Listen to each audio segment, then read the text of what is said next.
नमस्कार, आपण पाहत आहात ठळक घडामोड क्राईम न्यूज. निर्भीड पत्रकारिता आवत सत्याचा. वारकरी भवनवर बुलडोझरचा प्रहार.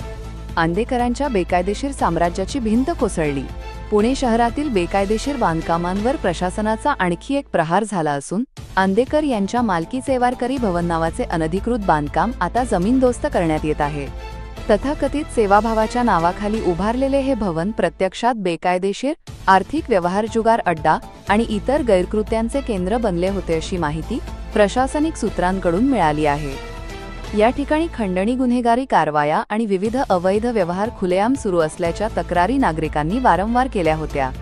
संबंधित इमारत व इतर बांधकामे कोणतीही अधिकृत परवानगी न घेता उभारण्यात आली होती. एवढेच नव्हे तर या बांधकामामुळे रस्त्यांवरही अडथळा निर्माण झाला होता. मनपा प्रशासनाने अखेर कारवाईचा बडगा उगारत पाडकाम मोहीम सुरू केली असूनही कारवाई आजही सुरू राहणार आहे. या पाडकामामुळे आंदेकर यांच्या बेकायदेशीर साम्राज्याला मोठा धक्का बसणार असल्याची चर्चा शहरभर सुरू आहे. प्रतिनिधी अविष्कार फुलेसोबत ठळक घडामोड.